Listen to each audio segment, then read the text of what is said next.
कल, आज और कल। एक दिन बादशाह अकबर ने ऐलान किया कि जो भी मेरे सवालों का सही जवाब देगा उसे भारी इनाम दिया जाएगा। सवाल कुछ इस प्रकार से थे। ऐसा क्या है जो आज भी है और कल भी रहेगा? ऐसा क्या है जो आज भी नहीं है और कल भी नहीं होगा? ऐसा क्या है जो आज तो है लेकिन कल नहीं होगा? इन तीनों सवालों के उदाहरण भी देने थे। किसी को भी चतुराई भरे इन तीनों सवालों का जवाब नहीं सूझ रहा था। तभी बीरबल बोला, हुजूर, आपके सवालों का जवाब मैं दे सकता हूँ, लेकिन इसके लिए आपको मेरे साथ शहर का दौरा करना होगा। तभी आपके सवाल सही ढंग से हल हो पाएंगे। अकबर और बीरबल ने वेश बदला और सूफियों का बाना पहनकर निकल पड़े। कुछ ही देर बाद वे बाजार में खड़े थे।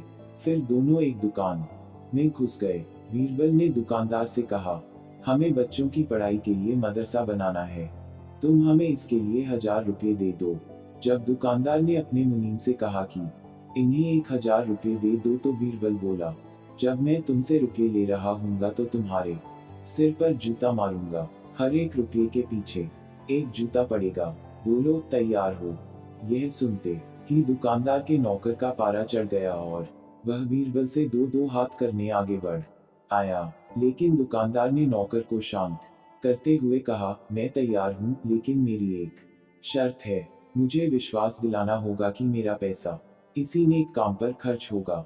ऐसा कहते हुए दुकानदार ने सिर झुका दिया और बीरबल से बोला कि जूता मारना शुरू करें। तब बीरबल व अकबर बिना कुछ कहे सुने दुकान से बाहर निकल आए।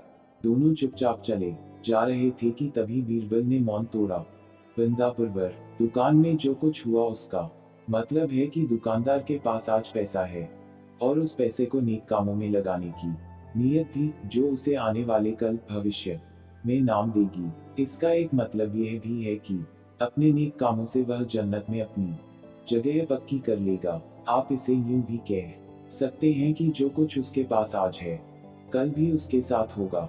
यह आपके पहले सवाल का जवाब है।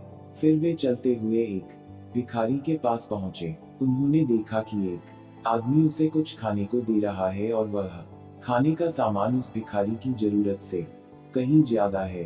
तब बीरबल उस भिखारी से बोला, हम भूखे हैं, कुछ हमें भी दे दो खाने को। यह सुनकर भिखारी बरस पड़ा, भागो यहाँ से, जाने कहां से आ जाते हैं मांगने। तब बीरबल बादशाह से बोला, यह रहा हुजूर आपके दूसरे सवाल का जवाब। यह भिखारी ईश्वर को खुश करना नहीं जानता। इसका मतलब यह है कि जो कुछ इसके पास आज है वो कल नहीं होगा। दोनों फिर आगे बढ़ गए। उन्होंने देखा कि एक तपस्वी पेड़ के नीचे तपस्या कर रहा है। बीरबल ने पास जाकर उसके सामने कुछ पैसे रखे। तब वह तपस्वी बोला, इसे हटाओ यहाँ से, मेरे लिए यह बेईमानी से पाया गया पैसा है, ऐसा पैसा मुझे नहीं चाहिए। अब बीरबल बोला, हुजूर, इसका मतलब यह हुआ कि अभी तो नहीं है, लेकिन बाद में हो सकता है। आज यह तपस्वी सभी सुखों को नकार रहा है, लेकिन कल यही सब सुख इसके पास होंगे। और हुजूर, चौथी मिसाल आप खुद हैं। पिछले जन्म में आपने शुभ कर्म किए थे, जो यह जीवन आप शान शौकत के साथ बिता रहे हैं। किसी चीज की कोई कमी नहीं। यदि आपने इसी तरह ईमानदारी और न्यायप्रियता से राज करना जारी रखा तो कोई कारण नहीं कि यह सब कुछ कल भी आपके पास न हो। लेकिन यह न भूलें कि यदि आप राह भटक गए तो कुछ साथ नहीं रहेगा। अपने सवालों के बुद्धिमत्तापूर्ण चतुराई भरे जवाब सुनकर बादशाह अकबर बेहद खुश हुए।